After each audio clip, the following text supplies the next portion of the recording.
മഴതോരും മുൻപേ സീരിയലിന്റെ latest episode review ആണ് പറയുന്നത്.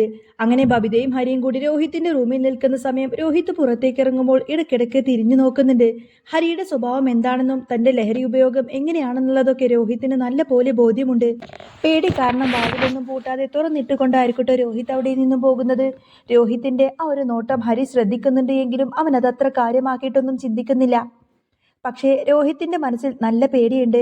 കാരണം ഒറ്റക്കവന്റെ കൂടെ സ്വന്തം പെങ്ങളെ മുറിയിൽ നിർത്തിയിട്ടാണല്ലോ പോകുന്നത് എന്ന സ്വന്തം പെങ്ങന്മാർക്ക് എന്തെങ്കിലും കുഴപ്പം വന്നാലേ രോഹിത്തിനെ പോലുള്ളവർക്ക് വിഷമമാവുകയുള്ളൂ.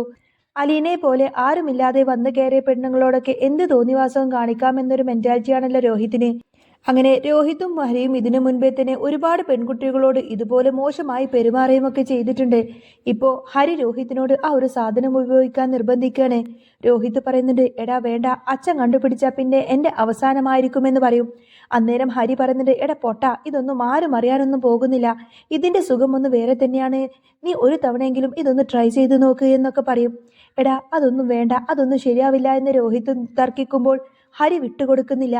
നാളെ നിന്റെ വീട്ടിലേക്ക് ഞാൻ വരാം, എന്നിട്ട് നമുക്ക് രണ്ടുപേർക്കും ഒരുമിച്ച് സെറ്റാക്കാമെന്ന് ഹരി പറയുമ്പോൾ അയ്യോ അവിടെ വെച്ച് വേണ്ട എന്ന് രോഹിത് തടഞ്ഞു.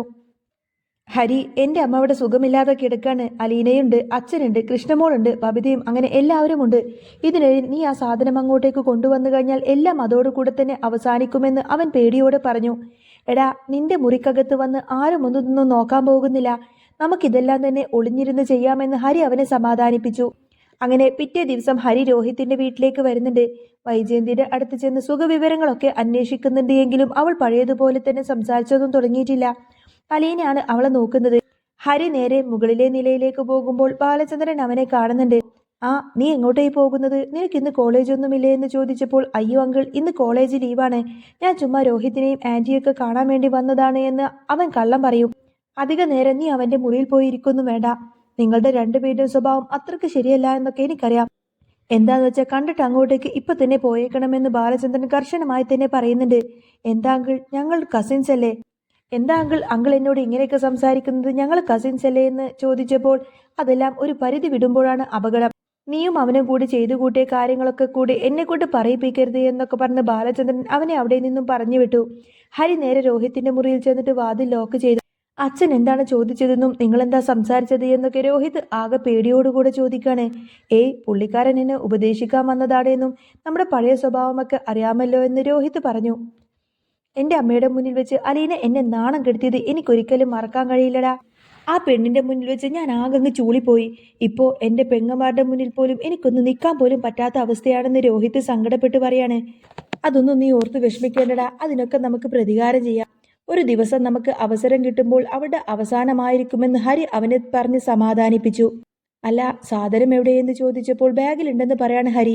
എടാ വേണ്ടടാ, എനിക്ക് പേടിയാണ്, ലൈഫ് സ്പോയിലാവും, പോലീസ് പിടിച്ചാൽ നമുക്ക് നമ്മുടെ ഫ്യൂച്ചർ പോലും ഉണ്ടാവില്ല എന്ന് രോഹിത് പറയുമ്പോൾ എടാ ഇപ്പൊ 10ൽ 9 പിള്ളേരും ഇതൊക്കെ ഉപയോഗിക്കുന്നുണ്ട്, നമ്മൾ മാത്രം ഇങ്ങനെ പഴഞ്ചനായിട്ടിരുന്ന കാര്യമുണ്ടോ എന്ന് ഹരി ചോദിക്കാണ്.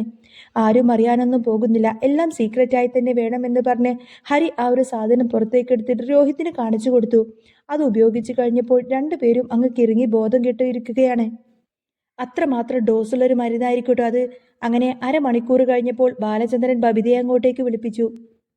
ബബിതയോട് പറഞ്ഞിട്ട്, മോളെ നീ പോയിട്ട് അവരെ രണ്ടുപേരെയും ഇങ്ങോട്ടേക്ക് വിളിച്ചോണ്ട് പോയ, ഫുഡ് കഴിക്കാൻ സമയമായി, മുകളിലേക്ക് പോയിട്ട് കുറെ നേരമായല്ലോ, അവരിതുവരെയും ഇങ്ങോട്ടേക്ക് കാണുന്നില്ല എന്ന് പറയുന്ന സമയത്തിന് ബബിത പറയുന്നുണ്ട്, ശരിയച്ചാ ഞാൻ ഇപ്പൊ തന്നെ പോയി നോക്കാമെന്നൊക്കെ പറഞ്ഞ് ബബിത നേരെ അവരുടെ മുറിയിലേക്ക് മുകളിലേക്ക് ചെന്ന് വാതിൽ മുട്ടാണ്. അകത്ത് രോഹിത്തും ഹരിയും ആകെ കിറങ്ങിക്കിടക്കായിരിക്കും. എടാ ഹരി, ദേ ബബിത വിളിക്കുന്നു, ചോറ് കഴിക്കാൻ വാ എന്ന് രോഹിത്ത് പറഞ്ഞപ്പോൾ എടാ എനിക്ക് എഴുന്നേൽക്കാൻ പറ്റുന്നില്ല, ഈ അവസ്ഥയിൽ താഴെ പോയി കഴിഞ്ഞാൽ എല്ലാം തീരുമാനമാവുമെന്ന് ഹരി മറുപടി നൽകി. രോഹിത്തിന് ആകെ പേടിയായി. എടാ നീ എന്തെങ്കിലുമൊക്കെ പറഞ്ഞ് ഒഴിവാക്ക്, ഞാൻ കയറി കുളിക്കട്ടെ എന്നൊക്കെ പറഞ്ഞ് ഹരി നേരെ ബാത്റൂമിലേക്ക് ഓടിക്കയറി. രോഹിത് വന്ന് വാതിൽ തുറന്നു. എന്താ ബബിതേ, എന്താ എന്ന് ചോദിച്ചപ്പോൾ അച്ഛൻ ചോറ് കഴിക്കാൻ വിളിക്കുന്നു എന്ന് പറയാണ് അവള്. ഞങ്ങൾക്കിപ്പോൾ വിശക്കുന്നൊന്നുമില്ല, അവന് നല്ല തലവേദനയുണ്ട്, അതുകൊണ്ട് അവൻ കുളിക്കാൻ കയറിയതാണ് എന്നും പറയാണ് ഹരി. അവന്റെ കുളി കഴിഞ്ഞിട്ട് ഞങ്ങൾ രണ്ടുപേരും ഒരുമിച്ച് വരാം, ഇപ്പൊ ഏതായാലും ഞങ്ങൾക്ക് ഭക്ഷണമൊന്നും വേണ്ട എന്നൊക്കെ പറഞ്ഞ് രോഹിത് അവൾ അവിടെ നിന്നും തിരിച്ചയച്ചു. ബബിത താഴെ ചെന്ന് പറഞ്ഞു, ഹരിയേട്ടന് നല്ല തലവേദനയാണ്, അതുകൊണ്ട് കുളിക്കാൻ കയറിയതാണെന്ന്. ഇപ്പോൾ അവർ വരുന്നില്ലത്രേ, അവർക്കിപ്പോൾ വിശക്കുന്നില്ലത്രേ എന്നൊക്കെ പറയും. ഇത് കേട്ട ബാലചന്ദ്രന് എന്തോ ഒരു ഉടായ്പ മണത്തു. രണ്ടുപേരും കൂടി ഇല്ലാത്ത പരിപാടികളൊക്കെ ഒപ്പിക്കും, ഒരു കണ്ണ് വേണമെന്ന് അദ്ദേഹം പിറുപിറുത്തു. ബാലചന്ദ്രൻ ഭക്ഷണം കഴിച്ചിട്ട് നേരെ ജ്വല്ലറിയിലേക്ക് പോയി. അച്ഛന്റെ കാറ് പോകുന്നത് കണ്ടപ്പോൾ രോഹിത്തിനും ഹരിക്കും വലിയ ആശ്വാസമായിരുന്നു. സമാധാനമായി, അച്ഛൻ പോയല്ലോ എന്ന് ഹരി പറഞ്ഞപ്പോൾ ഇനി ഇമ്മാരി പണിയുമായിട്ട് ഇങ്ങോട്ടേക്ക് വരരുത്. ബബിതയ്ക്ക് പകരം അച്ഛനാണ് വന്നിരുന്നുവെങ്കിൽ എല്ലാം അങ്ങ് പൊളിഞ്ഞേനെ എന്ന് രോഹിത് പറഞ്ഞു.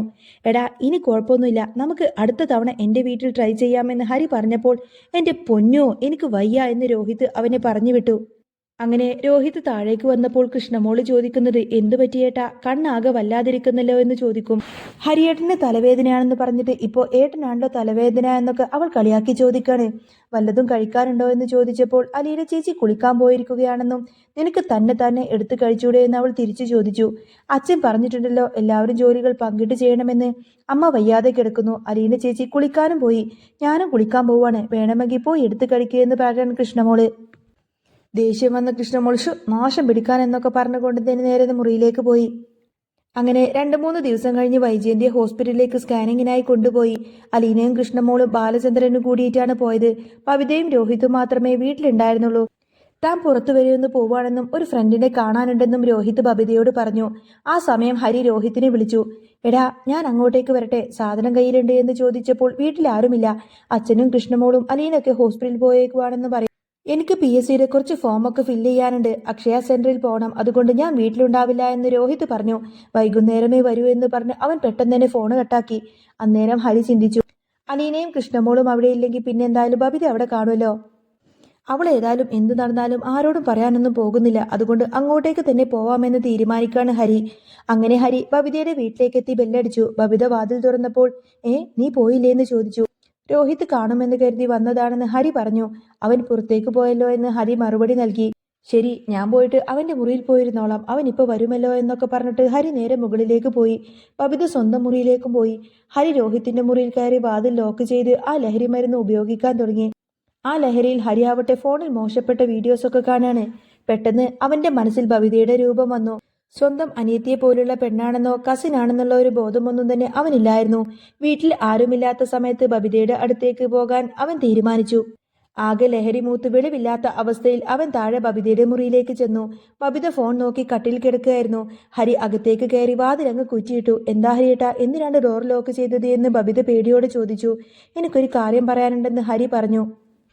അങ്ങനെ പറയുന്നതിനൊപ്പം തന്നെ ഹരി ബബിതയെ അങ്ങ് കടന്നു പിടിച്ചു. അന്നേരം ബബിത പേടിച്ച് വിറച്ചുകൊണ്ടതിന് അവനെ തള്ളി മാറ്റാൻ നോക്കിയെങ്കിലും അവൻ അവളെ ബലാത്കാരമായി തന്നെ കീഴ്പ്പെടുത്താൻ ശ്രമിച്ചു. ആ പിടിയിൽ അവളുടെ ഡ്രസ്സൊക്കെ കീറിപ്പോയിരുന്നു. അവൾ ഓടിപ്പോയി വാതിൽ തുറക്കാൻ നോക്കിയെങ്കിലും ഹരി അവളെ വീണ്ടും വീണ്ടും തന്നെ പിടിച്ചു വലിച്ചുകൊണ്ടേയിരുന്നു. ആ സമയത്ത് മറന്നുപോയ ഒരു ഫയൽ എടുക്കാൻ വേണ്ടിയിട്ട് രോഹിത് വീട്ടിലേക്ക് തിരിച്ചു വന്നിരുന്നു. പുറത്ത് ഹരിയുടെ ബൈക്ക് കണ്ടപ്പോൾ തന്നെ അവൻ ആകെ പേടിയായി. അകത്ത് കയറി നോക്കിയപ്പോൾ ഹരിയുടെ ചെരുപ്പും കണ്ടു. എൻ്റെ ഈശ്വര, ഹരി ഇവിടെയുണ്ടോ എന്ന് അവൻ പേടിച്ചു. രോഹിത് ഓടിച്ചെന്ന് തൻ്റെ മുറിയിലേക്ക് നോക്കി. അവിടെ ഹരിയുടെ ബാഗും സാധനങ്ങളും എല്ലാം തന്നെ ഉണ്ടായിരുന്നു. പെട്ടെന്ന് താഴെ ബബിതയുടെ മുറിയിലേക്ക് അവൻ ഓടിച്ചെന്നു. ആ സമയം ബബിത വാതിൽ തുറന്ന് പുറത്തേക്ക് വരികയായിരുന്നു. ഹരി പുറകെ നിന്നും അവളെ എങ്ങനെ പിടിച്ചു വലിക്കുന്നുണ്ടായിരുന്നു. അവളുടെ വസ്ത്രമൊക്കെ കീറിയ നിലയിലായിരുന്നു. പെട്ടെന്ന് രോഹിത് അങ്ങോട്ടേക്ക് വരുന്നത് കണ്ടുകൊണ്ടതിന് രോഹിതേട്ടാ എന്നൊക്കെ വിളിച്ചുകൊണ്ടതിന് ബബിത ഓടിച്ചെന്ന് അവനെ കെട്ടിപ്പിടിച്ചു. അപ്പോഴേക്കും നീ എന്താണ് ചെയ്തത് എന്നൊക്കെ ചോദിച്ചുകൊണ്ട് തന്നെ രോഹിത് ദേഷ്യപ്പെട്ട് ഹരിയേട്ട് അടിക്കുന്നുണ്ട്. എടാ, ഈ വീട്ടിലെ വേലക്കാരി സഹിതം നമ്മൾ എത്ര പെണ്ണുങ്ങളെ ഇങ്ങനെയൊക്കെ ചെയ്തിട്ടുണ്ട്, എന്നിട്ടിപ്പോ നിനക്ക് നിന്റെ പെങ്ങളായപ്പോൾ എന്താ കുഴപ്പമെന്ന് ഹരി തിരിച്ചു ചോദിക്കാണ്. അന്നേരം ബബിതയുടെ മുന്നിൽ വെച്ചുകൊണ്ട് തന്നെ ഹരി അത് പറഞ്ഞപ്പോൾ രോഹിത് ആകെ അങ്ങ് തകർന്നു പോയി. ഞാൻ നിന്നെ എന്റെ ചേട്ടനെ പോലെ കണ്ടല്ലേ വീട്ടിലേക്ക് കയറ്റിയത് എന്ന് പറഞ്ഞുകൊണ്ട് തന്നെ അവൾ ഹരിയെ ഭീകരമായി തന്നെ മർദ്ദിച്ചു. ഇതേ സമയത്തിന് ദേഷ്യപ്പെട്ടുകൊണ്ട് തന്നെ മനു അങ്ങോട്ടേക്ക് വരുന്നുണ്ട്. ഹരി തന്റെ വീട്ടിൽ നിന്നും പുറപ്പെടുന്നത് കണ്ട മനുവിന് എന്തോ ഒരു സംശയം തോന്നിയിട്ടാണ് അങ്ങോട്ടേക്ക് വന്നത്. മനു അകത്തേക്ക് കയറി വന്നു നോക്കുമ്പോൾ കാണുന്നത് കരഞ്ഞു നിലവിളിക്കുന്ന ബബിതയും തല്ലുകൂടി നിൽക്കുന്ന രോഹിത്തിനെയും ഹരിയെയുമാണ്. മനു ഓടിച്ചെന്ന് അവരെ അങ്ങ് പിടിച്ചു മാറ്റി. ബബിതയുടെ വസ്ത്രമെല്ലാം കീറിയത് കണ്ട മനു അവളോട് കാര്യം ചോദിച്ചു. മനുവേട്ട, ഹരിയേട്ടൻ എന്നെ ഉപദ്രവിച്ചുവെന്നും അവൾ കരഞ്ഞുകൊണ്ട് പറഞ്ഞു. മനു ആകെ ഞെട്ടിപ്പോയി. മനു ഹരിയുടെ കോളറിനങ്ങ് പിടിച്ച് അവനെ ഭീകരമായി തന്നെ തല്ലി. പിന്നെ രോഹിത്തിന്റെ അടുത്തേക്ക് തിരിഞ്ഞുകൊണ്ടതിന് അവനും 2 തല്ല് കൊടുത്തു. ഇപ്പോഴെങ്കിലും നിനക്ക് മനസ്സിലായോടാ, ഇതുപോലുള്ളവന്മാരെയൊക്കെ കൂട്ടിപ്പിടിക്കുമ്പോൾ സ്വന്തം പെങ്ങന്മാരെങ്കിലും വീട്ടിലുണ്ടെന്ന് ഓർക്കണമായിരുന്നു എന്ന് മനു രോഹിത്തിനോട് പറഞ്ഞു. അലീനെ നിങ്ങൾ അന്ന് പീഡിപ്പിക്കാൻ ശ്രമിച്ചപ്പോൾ നിനക്ക് ഈ വേദന തോന്നിയിരുന്നോ എന്നും മനു ചോദിക്കാണ്. അന്ന് ആ പാവം പെൺകുട്ടി സ്വയരക്ഷയ്ക്ക് വേണ്ടിയിട്ട് കത്രിക എടുത്ത് കുത്തിയപ്പോഴാണ് അവൾ രക്ഷപ്പെട്ടത്. അന്ന് നീ ചിന്തിക്കണമായിരുന്നു നിനക്കും 2 പെങ്ങന്മാരുണ്ട് എന്ന്. നിന്റെ പെങ്ങളെ തൊട്ടപ്പോൾ നിനക്ക് നൊന്തല്ലോ, അതുപോലെ തന്നെയാ മറ്റുള്ളവർക്കും. രോഹിത് കരഞ്ഞുകൊണ്ട് തന്നെ മനുവേട്ട എന്നൊക്കെ വിളിച്ച് കരഞ്ഞുകൊണ്ട് മാപ്പ് ചോദിച്ചു. ബബിത അന്നേരം പറയുന്നുണ്ട് ഇവരുടെ ഫോണിൽ കുറെ പെൺകുട്ടികളുടെ മോശപ്പെട്ട വീഡിയോസ് ഉണ്ടെന്നും അത് വെച്ച് അവർ ബ്ലാക്ക്മെയിൽ ചെയ്യുന്നുണ്ടെന്നും പറഞ്ഞു. മനു പെട്ടെന്ന് തന്നെ ആ ഒരു ഫോൺ അങ്ങ് വാങ്ങി എല്ലാം നശിപ്പിച്ചു കളഞ്ഞു. ബബിത അവരെ പോലീസ് സ്റ്റേഷനിൽ കൊണ്ടുപോവാൻ പറഞ്ഞുവെങ്കിലും അത് പുറത്തറിഞ്ഞു കഴിഞ്ഞാൽ അങ്കിൾ അവരെ കൊന്നു കുഴിച്ചു മൂടുമെന്നും കുടുംബത്തിന്റെ മാനക്കേടാവുമെന്നും പറഞ്ഞ് മനു അത് തടഞ്ഞു. അങ്ങനെ മനു ഹരിയെ വലിച്ചഴിച്ച് അവന്റെ വീട്ടിലേക്ക് കൊണ്ടുപോയി. അങ്ങനെ കമലാമ്മയുടെ മുൻപിൽ വെച്ചുകൊണ്ട് തന്നെ അവർ ചെയ്ത കാര്യങ്ങളെല്ലാം തന്നെ മനു അവരോടായിട്ട് തുറന്നു പറഞ്ഞു. തന്റെ മക്കൾ വലിയ സ്വഭാവമാണെന്നും പറഞ്ഞ് നാട്ടുകാരെ മൊത്തം കുറ്റപ്പെടുത്തുന്ന നടക്കുന്ന അമ്മ സ്വന്തം മകൻ ലഹരി ഉപയോഗിക്കുന്നതും പെണ്ണുങ്ങളെ നശിപ്പിക്കാൻ നോക്കുന്നതും അറിഞ്ഞോ എന്ന് മനു ചോദിച്ചു. കമലമ്മ തന്റെ മകനെ ഓർത്തുകൊണ്ട് തന്നെ ലജ്ജിച്ചുപോയി. ഹരി മുറിയിൽ പോയതിനു ശേഷം പൊട്ടിക്കരഞ്ഞു. അപ്പുറത്ത് രോഹിത്തും തന്റെ തെറ്റുകൾ ഓർത്ത് ആകെ തകർന്നു പോയിരുന്നു. ബാലചന്ദ്രനും കൃഷ്ണമോളും അലീനയും തിരിച്ചെത്തിയപ്പോൾ വീട്ടിലെ സാഹചര്യം ആകെ വല്ലാത്തൊരവസ്ഥയായിരുന്നു. ബബീതയുടെ മുഖത്തെ പാടുകൾ കണ്ട് ബാലചന്ദ്രൻ മനുവിനെ വിളിച്ചു.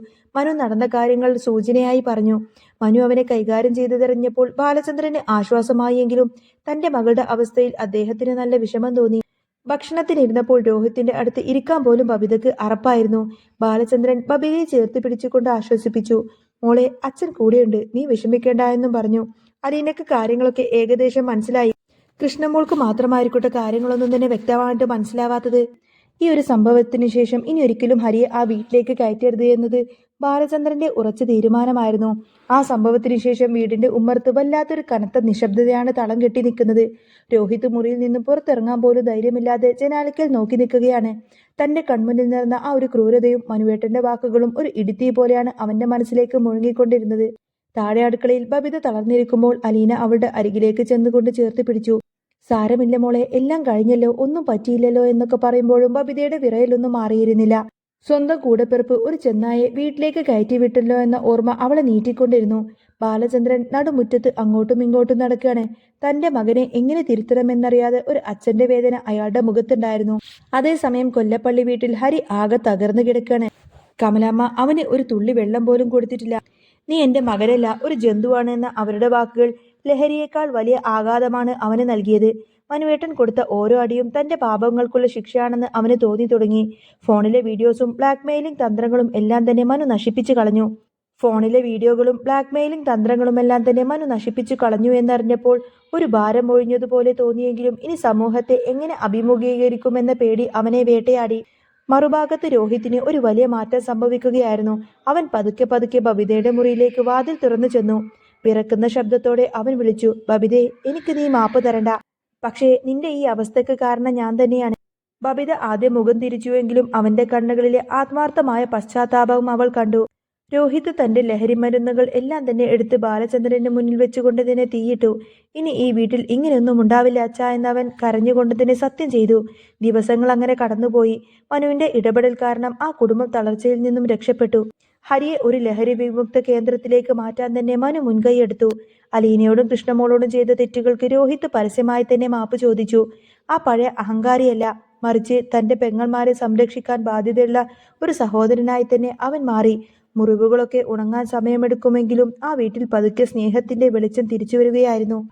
ആക്സിഡന്റ് പറ്റി വൈജയന്തി കിടപ്പിലായതുകൊണ്ട് തന്നെ സംഭവ ബഹുലമായിട്ടുള്ള കാര്യങ്ങൾ തന്നെയാണ് നടന്നുകൊണ്ടിരിക്കുന്നത്.